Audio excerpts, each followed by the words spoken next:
Saints preseason game 2. What stood out? Who will be the QB? Ladies and gentlemen, New Orleans Football. Nick Underhill from the van. This is I've been waiting to see what New Orleans Football's take would be. That rhymed. I've been rhyming a lot on these videos. Maybe I didn't write a poetry book or something. But interested to see their take on the happenings, what's going on with the team, the quarterback competition, whatnot.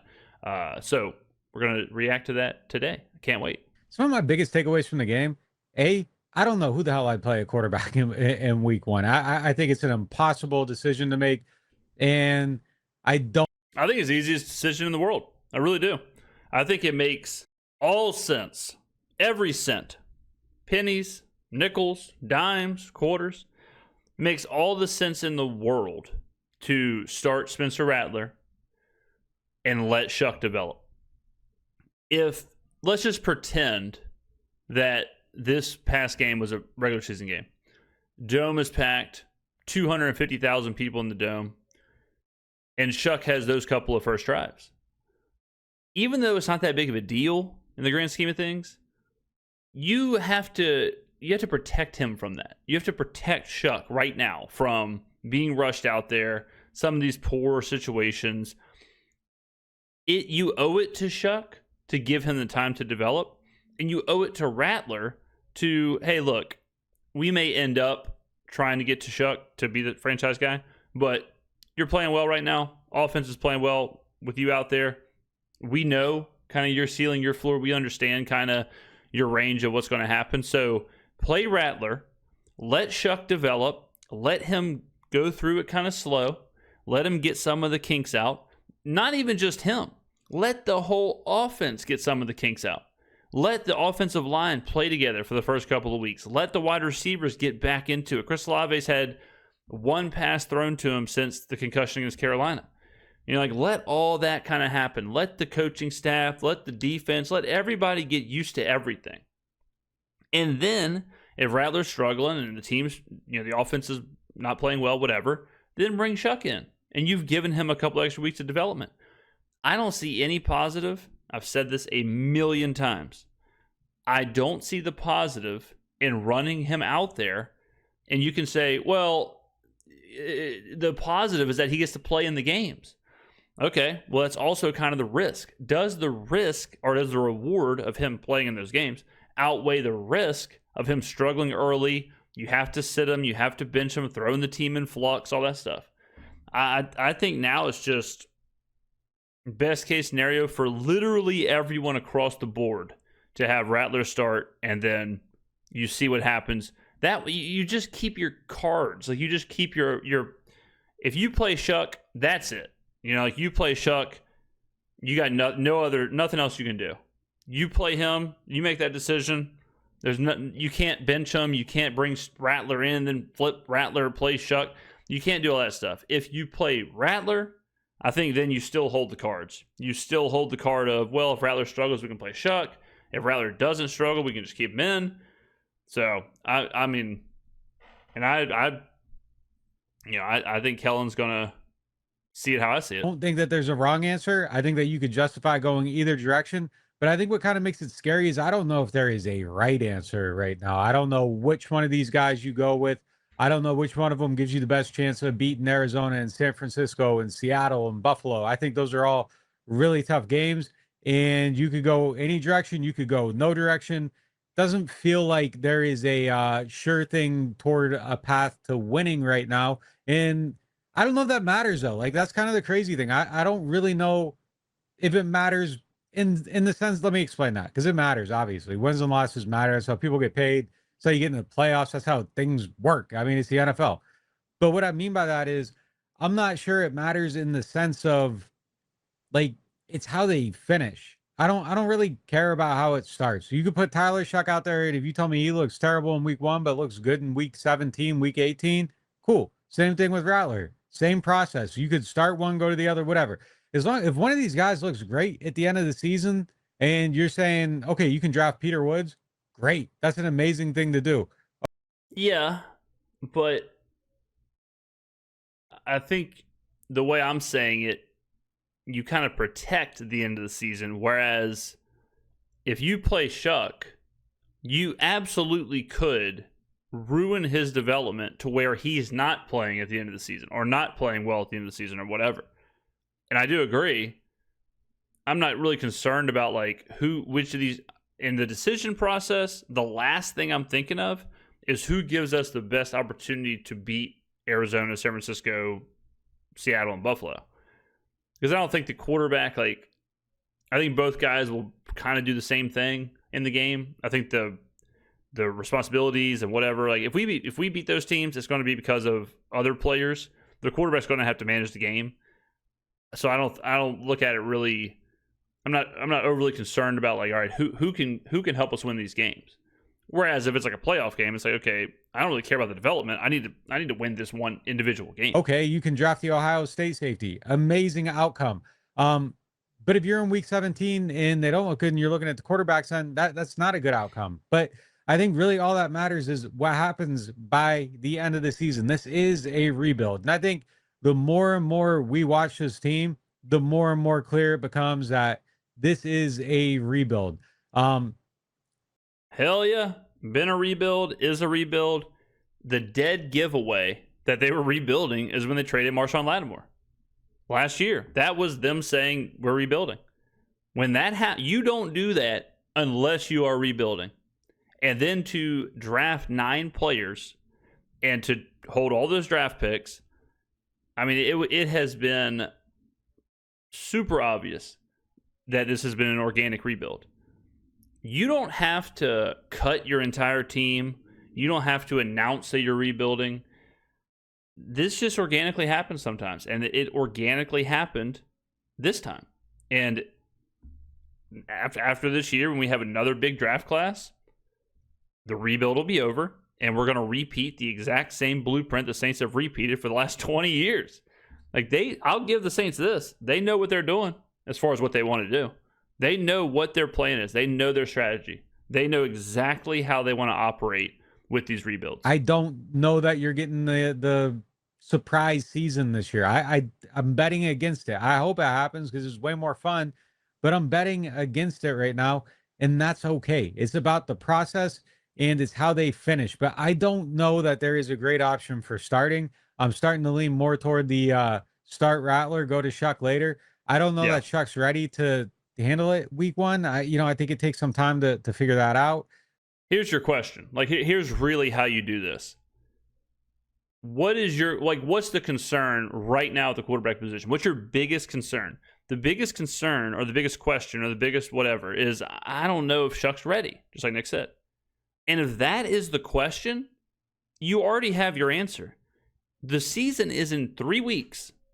If you don't know if Shough's ready, don't rush him out there. The question isn't, I don't know what I'm going to get out of Spencer Rattler. You pretty much know. He could obviously surprise you and be better, whatever. But even if he's just what he was last year, you at least know, okay, that's basically what I expect. A little bit of good, a little bit of bad, whatever. He's going to be in there for a little while until Shough does develop and Shough does get better. Like that's your answer right there. The only thing we really aren't sure of at the quarterback position is if Shough is ready to play, if he's ready to run the offense. There's still, and I'm not even talking about being a quarterback. I'm talking about just, some operational stuff, just how it looks, how he's reading the defense, how it's on time. Like, is he a second? Is he processing things still a little slow? Could he use an extra month of practice, film, just watching NFL action, seeing it? I think all that stuff is so valuable. I have always been a proponent of sitting a young quarterback. From the human level, there's a big benefit to seeing a game day without also having to play. There is a benefit to going through film study and watching the tape and breaking it down and seeing it all in real time and understanding just the operations and the ins and outs of what a game day looks like. That is, I think that's important, to let a quarterback sit, take it all in, and then try and match the physical stuff with the mental stuff. And then when it matches, then you're good to go. You can play. So those are all things that I think they need to get a grip on. Other takeaway, and I don't really know if this really matters big time or not, but second team defense, not great. Not great. The depth overall with this team, I think, is a little bit shaky. Not a lot of activity from the D line. Second team quarters a little bit spotty. I thought Sanker played really well today. He was some. Yeah, I don't know. Defensive line, questionable for sure. And I guess it depends on who you're considering the second team. Because if I'm looking at the second team as Danny Stutzman, Stallbird, Sanker, Jalen Ford, it's like, oh, well, those guys are pretty sweet. Those guys are pretty damn good. Somebody that stood out. I like how he moves around the field. He's around the ball. Those are all really good things. I like how some of the linebackers with second and third team play. Those are good things. But I think overall it was a reminder of just how thin the depth is on this team. And you're a couple injuries away from being in a tough spot. I think the depth issue is the most obvious on the other side of the ball, just like it was last year. When you are relying on, and they played really well this game, but when you are relying on, here's the problem. When the offensive line is bad, the backup offensive line, which it has been, and the backup running backs are bad, which they have been, and all of a sudden you're in 2nd and 10, 2nd and 12, 3rd and 8, 3rd and 9, 3rd and 10, and now it's, okay, I need some magic out of Michael Jacobson and Dante Pettis and Mason Tipton and Kevin Austin and Cedric Wilson and whoever. That ain't really it. But it's a big difference than our starting offensive line and Alvin Kamara on first down. And then all of a sudden you're relying on Juwan Johnson, Chris Olave, Rashid Shaheed, Brandon Cooks, whoever. Those are two very different situations. Those are two very different scenarios. The result of not having great drafts over the years. But that was another thing that stood out. They didn't really tackle well. Didn't feel great about that group as a whole. And lastly, and we're going to get into this more, I think Kendrick Miller's a baller. We're live streaming all these games, reacting to them live as they happen on our website, neworleans.football. Go there, check it out. NOF 20% off your first payment if you're a new customer. Every game we're going to do that with. We park a van outside the stadium, go in there, do a pregame show, come out here, stream the game, go in there, do the locker room. That's how we're doing it this year. So sign up if you want to be a part of that. We had like 1,000 comments on that video today. Really awesome community over on the site. But yeah, we're gonna get into this. But we were talking about it on there. Like, I'm not saying football player wise, because that's a whole different conversation. There's all kinds of stuff that goes into being a great football player. But like sheer athletic ability, talent wise, Kendrick Miller's like in that top 5 conversation on the team, I think. You know what's kind of crazy? I have been impressed with Kendrick Miller, and I've been kind of down on Kendrick for the last year and a half. I've been impressed with him, but I still don't think he's your running back too. And I find it difficult, just thinking as a play caller, just thinking as a coach, where he fits in.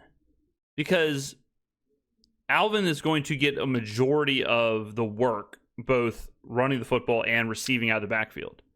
So if Alvin is out, then I'm either throwing the ball, in which, if I need pass protection, Clyde's going to be in, right? So that's an opportunity that Kendra's not going to be in the game. And then if I'm running the ball, one, I have to ask, why is Alvin out?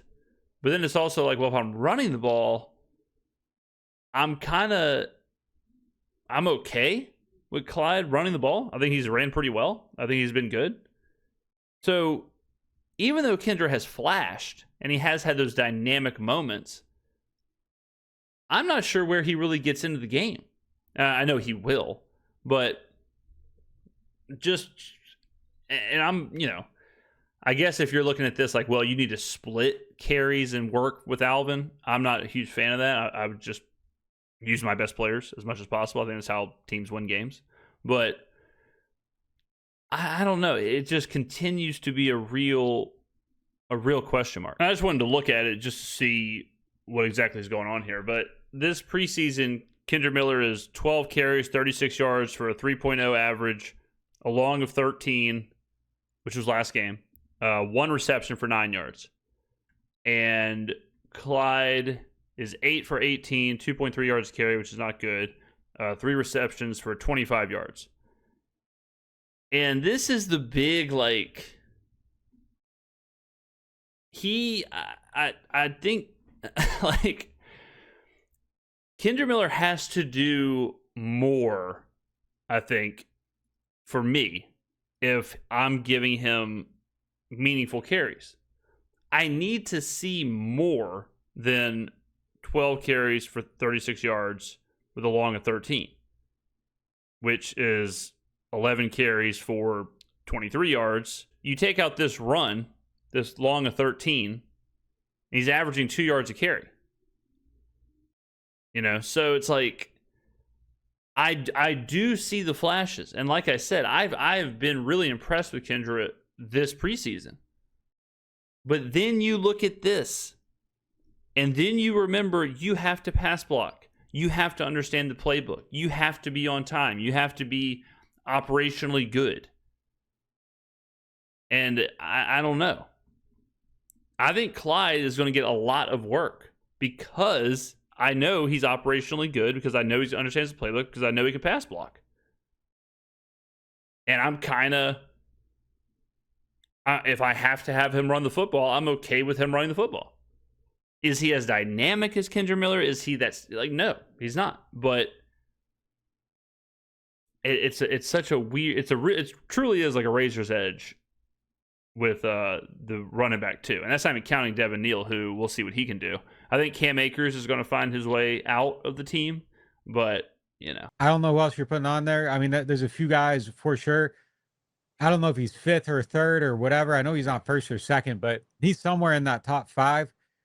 And man, like, he is fun to watch right now. I think he might be at that top of the list of guys that are like, just when he touches the ball, I'm holding my breath to see what happens. Like, I'm intrigued by every single little thing he does. And we're going to talk about that because he's definitely going to be up on the 3 up, 3 down when we get to that segment with Kevin. Right now, we're going to bring in Mike to talk more about the offensive line. All right, there you go, ladies and gentlemen. Yeah, I don't know. I mean, it's a lot of, it is what it is. But there you go. Okay, ladies and gentlemen, let me know in the comments below what you think. Thank you for watching. I'll see you in the next video.